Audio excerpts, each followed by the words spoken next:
Have you seen the reports from Zillow and Redfin that say Palm Beach County is the second worst county in the entire nation to be a home seller right now? What does this mean for buyers and sellers? And should you be scared? In this video, I'm going to break down the latest single-family home sale data for Palm Beach County. We're going to go through things like median pricing, how long it takes to sell a home, and whether the market's actually shifting in your favor or not.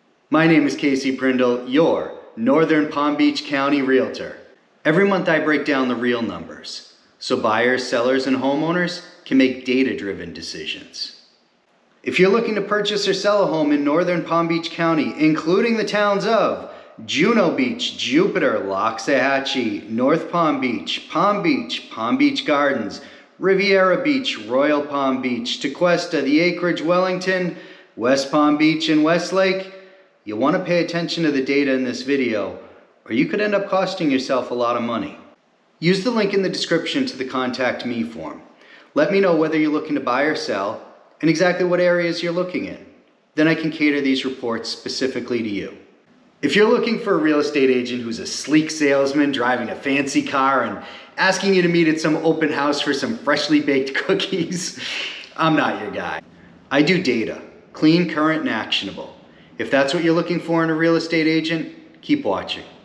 All right, June 2025 single family real estate market report for Palm Beach County.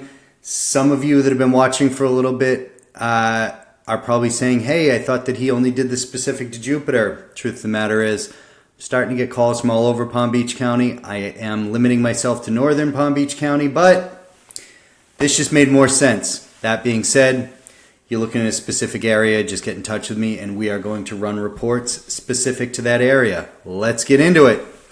Median sold price, $679,500 across all of Palm Beach County. If you have listened to my videos in the past, you know I don't really pay attention to median pricing. There's a simple reason for that. Even though we are one county, we are one incredibly diverse county in terms of pricing. We have oceans and we have Everglades, and things are going to get priced differently. It's not just like, you know, your normal everyday county where we don't have these wild swings in pricing, and I think that devalues median sold price. So I don't look at it a whole lot. One thing I do want to point out real quick though, well, a couple of things. One, look, use this as an overall thing. Pricing is up and to the right. You know, if you want to say over the last 5 years, you know, things have almost doubled. Yeah, okay, fair enough. You can say that for median. I do want to scroll up here to the median listing price now, $715,000. But I want to focus on the active for a sec, $822,500. So remember, sold were $679,500. Active $822,500. Just that alone, if you see that, it probably tells you, oh, now I understand a little bit of why there's probably some extra inventory that's sitting on the market, right? There's a pretty big rift between where things are actually selling and where they're on market at currently. And if you saw, or if you noticed, the number of new listings, so I can just show you. So we're from 822 with what's actively on the market. New listings 715. People are getting the message. They have to bring down pricing. Now, does this mean that pricing craters? No, because a lot of these listings are just going to cancel. So we'll get into that later. But anyways, that's what we got for median pricing. All right, now we're going to go from a statistic that I don't think has much meaning to one that's incredibly valuable, and that's the total number of properties sold. What else really matters more than how many people are stepping forward and saying, yes, I want to buy a house? Not a whole lot, right? So if we go back, there was 1,340 sales roughly this time last year. There's 1,179 now. So I don't know if you want to look at that and say the sky is falling. I'm going to give you some evidence that says, let's look at seasonality. Let's find January of 2021. So January, here we go, ran up, right? We peaked in June. So January to June, we're pretty much running up. 22, this is kind of a year where we're readjusting to the market, so let's set that aside for a moment. Let's go to 23, January. We get up here, we peak in May, June. 2024, January, peak in May. So is it that weird that in January of 2025 we ran up to April and just started curling off in May? That's just seasonality. Look at it a different way. What happens after May, June every year? We slide down till January. June. Slide down to January. June. Slide down to January. May. See what I mean? Like, this happens every year. So we are in the back half of the year. I guess you can draw a trend line and say if you went across the peaks here, it looks like the trend line is down. Yeah, maybe. But it's not the doom and gloom that I think is out there in the media, at least not in the single family world for Palm Beach County. So who's this good for? Who's this bad for? Look, if you're a buyer right now and you see this data and you call me up and say, hey, I want to go shopping for a home today, I may say to you, can you wait 30 or 60 days? Because as the market slides down, sellers see fewer and fewer offers. You can get a better and better deal as a buyer as we go into the second half of the year here. What about if you're a seller and you call me right now and you say, I want to sell? I'm probably going to say to you, can you wait a few months? Because look, here's the reality. I don't want to disappoint you and I don't want to look bad. If I throw this on the market this time of year, it's kind of an uphill fight. It is every year. Now look, things happen, mainly the 3 Ds, right? Divorce, debt, death. There are always properties that have to come to the market. It's just, if you can play with market timing, it's going to be better for the next 6 months to be a buyer, and it's going to be better in the beginning of the year to be a seller. Just how it's going to go every single year. Seasonality, man. All right, let's move on. All right, list to sales price ratio. Look, this is a good statistic to know. This tells you what percentage of original listing price homes are selling for. Now, keep in mind, this is original listing price. So if you cut your price down 3 or 4 times, it's going to be pegged by that original price, not by your consistent moves downwards. So here we are at 95%. If you look at this chart, except for crazy COVID here, we're pretty much level all the time, right? Up here, you could just ask whatever you want. You were getting 106% of your asking price. This is more normalized, right? About 95%. You look across this chart for a full 5 years. I don't think you can argue with that. Now, is this line trending down a little bit? Maybe. Who's this good for? Who's this bad for? Well, it's good for setting expectations. That's the first thing.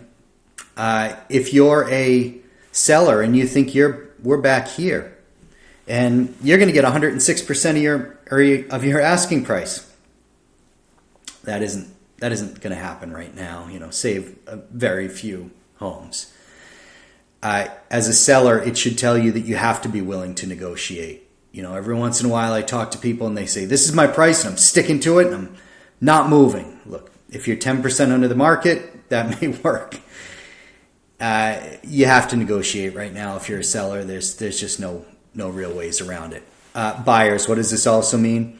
If you want to fire an offer in at 20% below listing price, outlier chance that happens, but for the most part, statistics tell you're just wasting your time, right? I mean, there are one-off properties where that may come to fruition, but it's really not a sound strategy.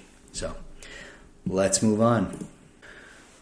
All right, let me just cut away to remind you guys one more time, if you're looking to purchase or sell a home in northern Palm Beach County, which is going to include the towns of Juno Beach, Jupiter, Loxahatchee, North Palm Beach, Palm Beach Gardens, Riviera Beach, Royal Palm Beach, Tequesta, the Acreage, Wellington, West Palm Beach, and Westlake, please do one of the following. Give me a call, 786-443-7203. Let me know where you're at in your home search or home sale process. If you don't want to call me because I somehow scare you, you can always email me, caseyprindle@gmail.com. Both of these forms of contact will be right down there in the description. But please just let me know what you're looking for, and let's start working together sooner rather than later. All right, median days on market in Palm Beach County, 47 days. So, I kind of play this as a little bit of a joke, but it is kind of frustrating for me to continuously see these news headlines that say, Palm Beach County market is in free fall when the data just kind of says different, at least on single family homes. Big asterisk there. So look, if I told you that it was taking longer to sell a home in May of 2023 than it is right now, would you believe me? If you just read the news? Probably not, right? Probably think I'm crazy. But that's the truth. Look, a few things go into this. First of all, these are the days from the time something goes active to when it goes pending sale. This does not account for the amount of time the closing takes, typically 30 or 45 days. So you have to add 30 or 45 days on top of this if you're a seller to get a realistic expectation of when your things are going to have to be out of the house and you'd have to move.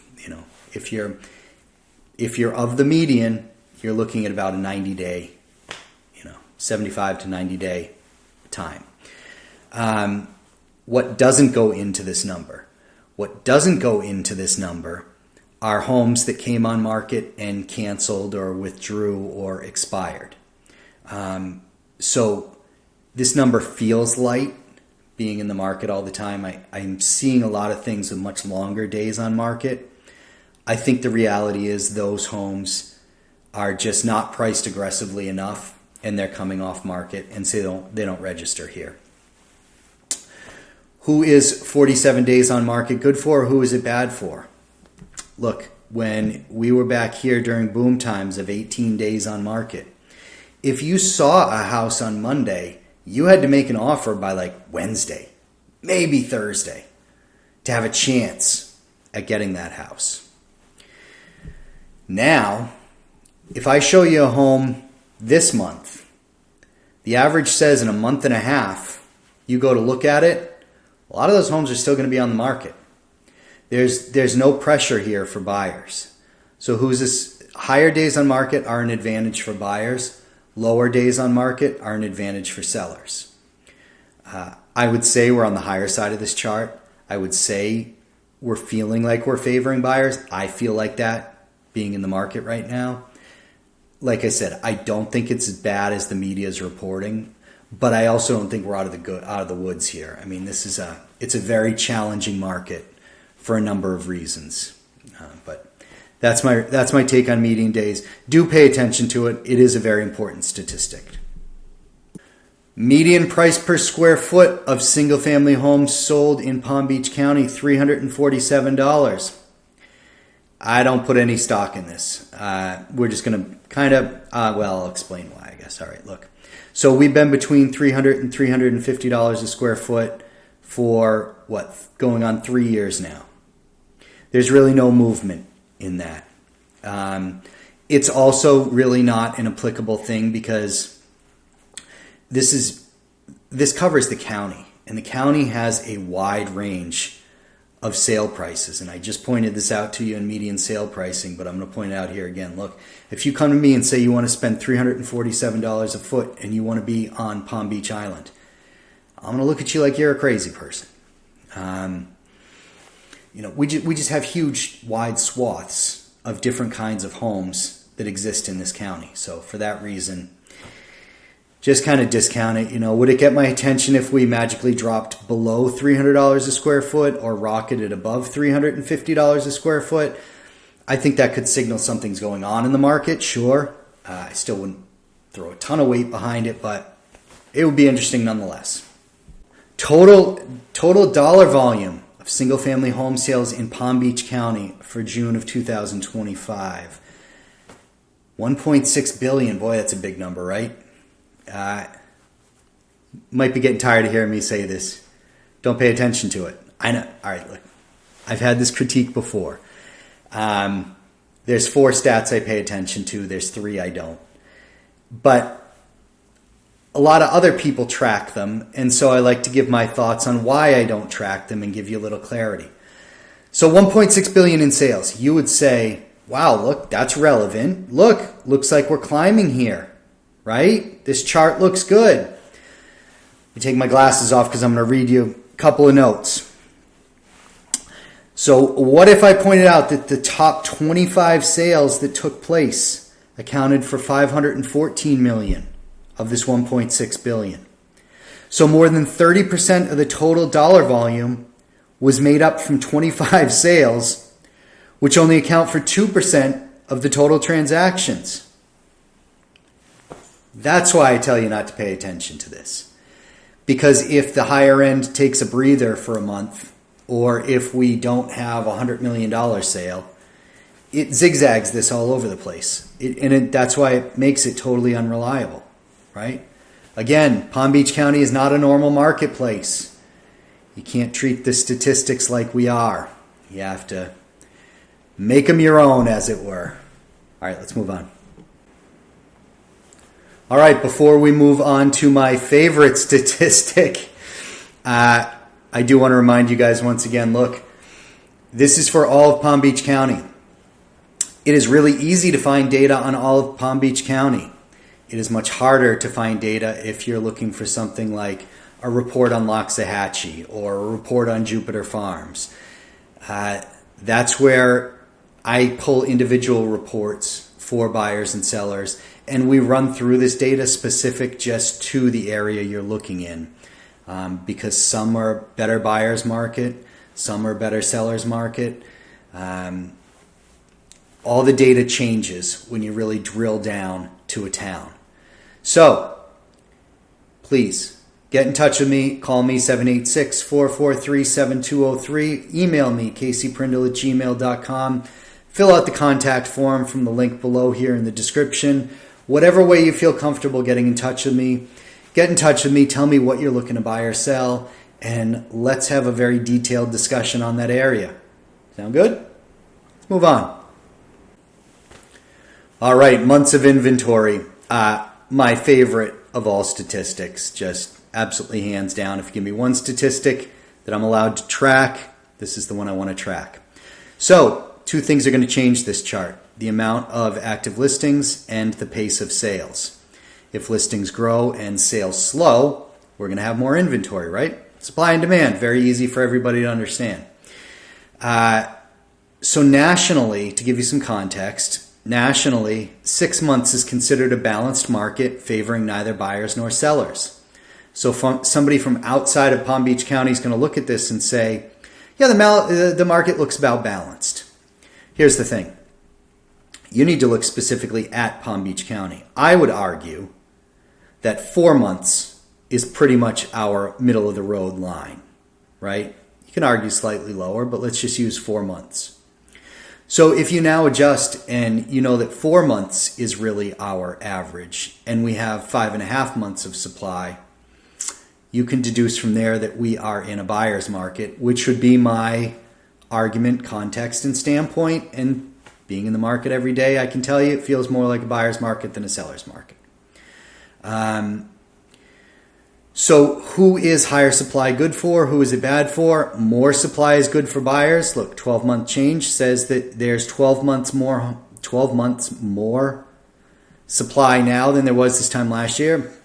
12 months more, or 12% more properties on the market, if you want to look at it that way. Sure, why not? Here's what I see when I look at this chart. Boy, this is interesting. It's curling down. I thought we were supposed to be going up. I thought the market was getting worse and worse. That's all I keep hearing. Single-family home market in Palm Beach County, this may be signaling something different. Now, again, we're getting into the back half of the year when sales are going to slow. If people do decide, you know what, I put my house on the market, it was out there, it expired, I'm just going to pick up my ball and go back home. I don't want to play right now. They don't have to. They can do that. They don't have to have it on the market. They can leave it off the market. If they do that and it doesn't come back on, supply can contract, right? If enough people just think now's a terrible time to sell. I'm not going to do that. Why would I want to do that? And this continues to come down because fewer and fewer people decide to sell. It's going to get harder and harder for buyers.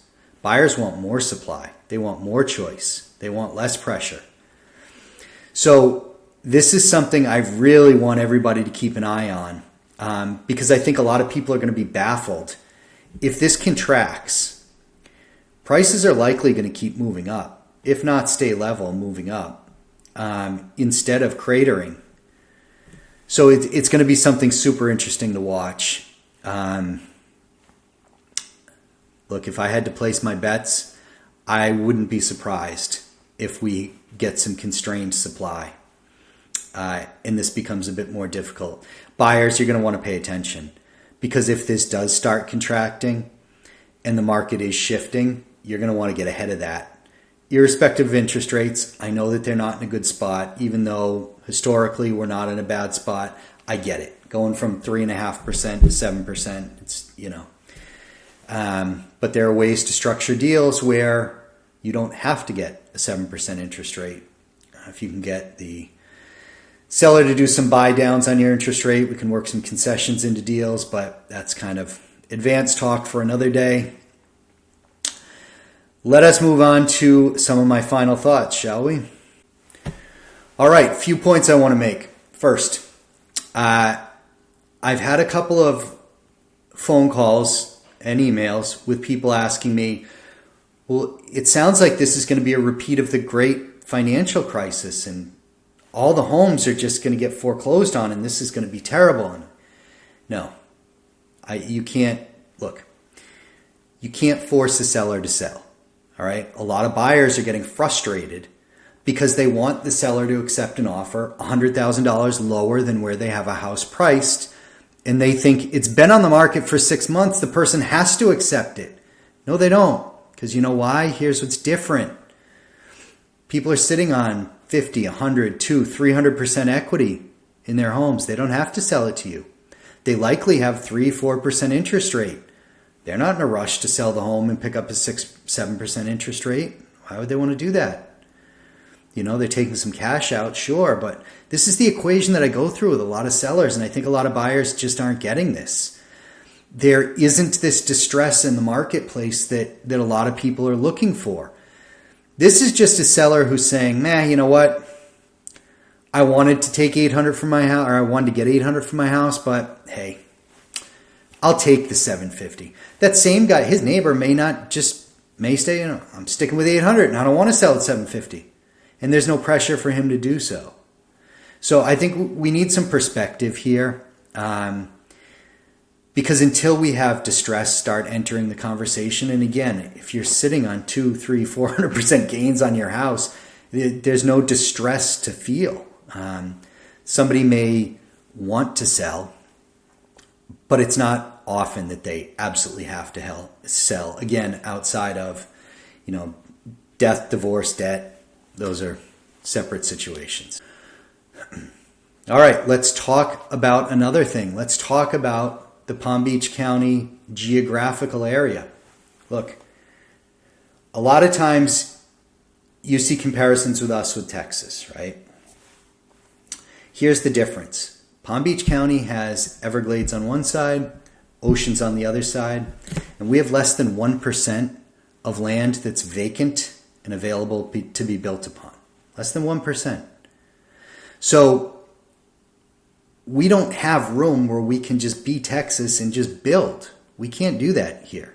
We have geographical constraints, and that is always going to buoy home prices here. I get it. Save for the argument you're going to make of the great housing crisis. Look, that was a separate animal, and that had a lot more to do with leverage than anything else. But the fact of the matter is, we also rebounded at a rapid rate when that happened. And why? Because people always want to move to sunny Florida, man. In Palm Beach County, look, I live here. I think Jupiter Farms is the greatest town in the whole world. Can't convince me otherwise. Here's the other thing that we have. We have positive net migration, right? As long as there's more people moving in and we can't just build supply, housing prices are going to be buoyed. And I think that's something that's frustrating a lot of people that are waiting for the market crash in Palm Beach County and they're looking to scoop up these deals. They're just not that easy to find and scoop up because we have a lot of other stuff going on that other places in the country just doesn't have, right? So I always kind of want to keep that in their minds and in the forefront of the conversation. All right, hope I gave you guys some value. Do this each and every month. Please, in the meantime, call, text, email me, use my contact form, get in touch with me. I love to talk real estate because it's what I do. My name is Casey Prindle. We'll see you next month.